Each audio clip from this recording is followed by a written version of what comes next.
Sans être leader absolument, il était... Mais on va le parcours de Manu, pas de Pierre.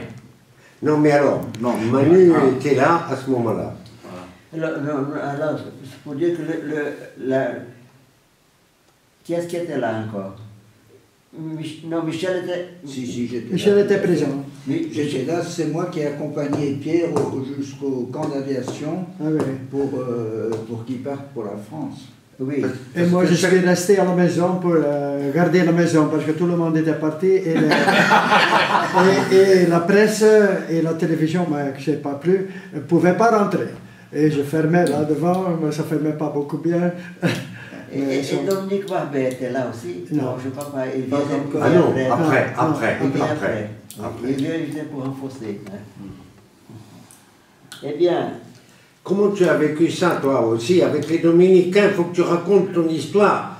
Quand tu avais été dormir chez les Dominicains. J'avais pas de métier, là, je suis allé au Sénat. C'est la formation l'FPA pour adultes. Hein. Alors, j'allais 3 fois par semaine, je dormais chez les Dominicains parce que ça facilitait.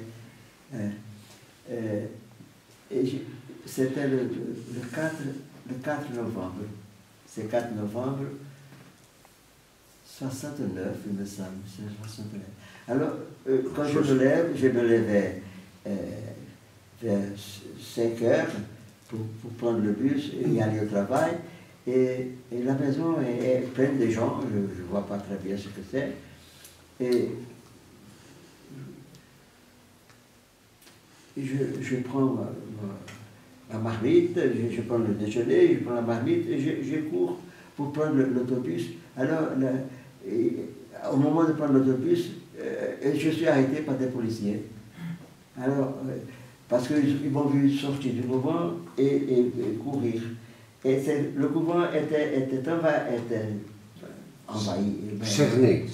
Oui, il y avait beaucoup de policiers qui étaient là pour prendre les Dominicains, qui étaient en rapport avec Marighella. C'était une grande histoire.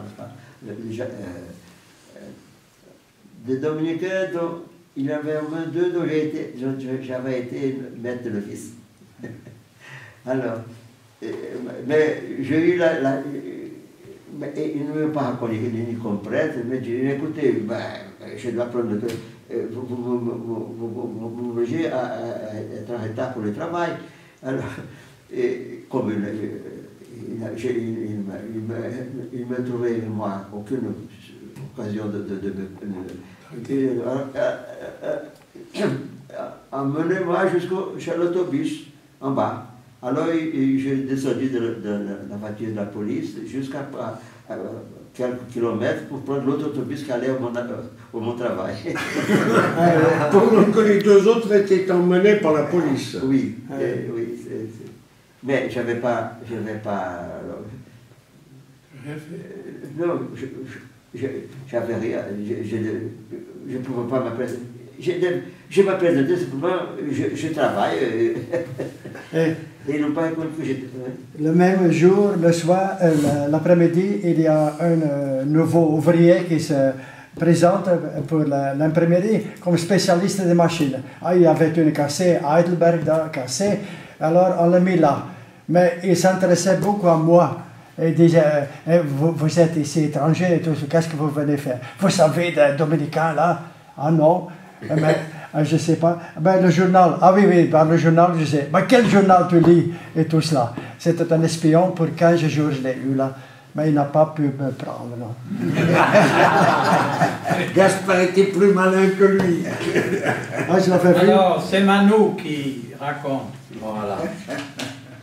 Alors, c'était à peu près juin 68, hein, à peu près, 68. Et c'est là que je commençais à travailler. J'avais pas de métier, hein. Je ne suis pas né d'une famille ouvrière. J'avais travaillé en France ici un peu, mais ça n'a pas bien marché parce que j'étais à peu près j'avais pas le droit de travailler comme étranger, et j'avais été un ouvrier qui ne faisait pas, on n'était pas, n'est-ce pas, qui n'était pas.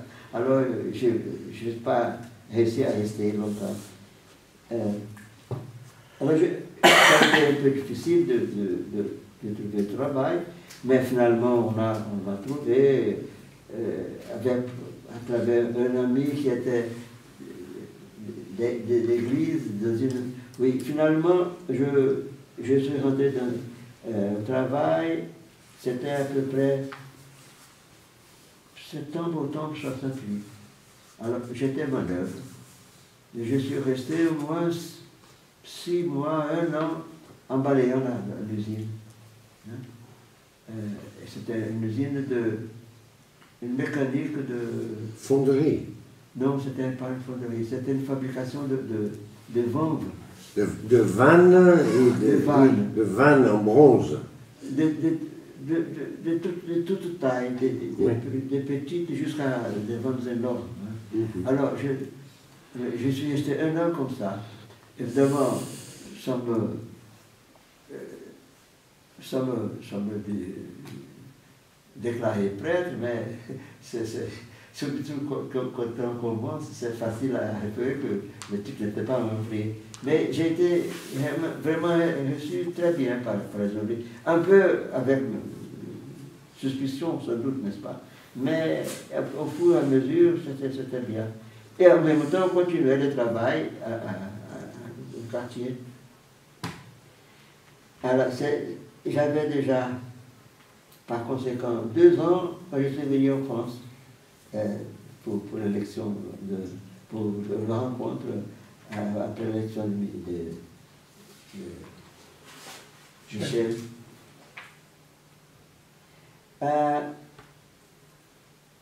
En 1973 à peu près, on m'a promu.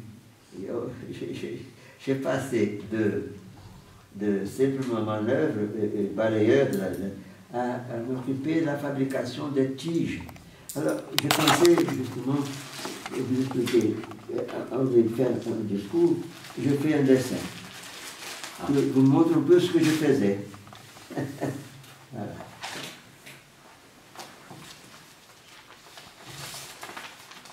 Tu as été le premier prêtre au travail brésilien. Brésilien, oui. Il y avait des prêtres, français, là, le fils de la Charité. Et qui, évidemment, avait une autre expérience, n'est-ce pas?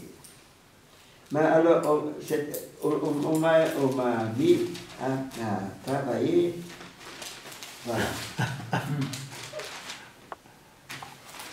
Voilà, c'était des vannes. Oui, oui. Oui. Et les vannes ont une tige, un axe. une clapet, non? Ça s'appelle Un clapet. Les vannes ont toujours un clapet, n'est-ce pas? Voilà. Le liquide passe par là et le paquet monte ou descend pour couper. Hein? Pour couper. Alors, on m'a dit, on m'a donné, c'était une usine, une fabrique, une usine qui avait une machine, c'était une compagnie allemande. Alors, elle avait une presse allemande qui était très précieuse parce que, voilà, comment ça marche les vannes, hein, les clapets. Alors, ici, pour le monter, il doit avoir une tige qui prenne cela et qu'on manœuvre avec d'en haut. Alors, je devais faire j'ai préparé les tiges qui venaient comme ça, hein, et ensuite, à la presse, elle prenait cette forme. À la presse, on le chauffait au blanc, hein, et la presse faisait une seule pièce, cela.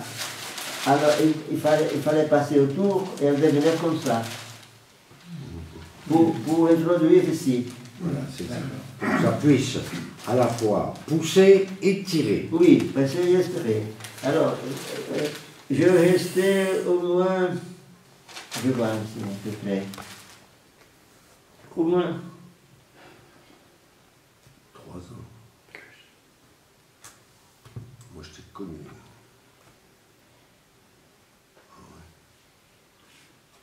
au moins 3 ans. Alors moi, je t'ai connu quand tu travaillais encore Hein? là. Hein.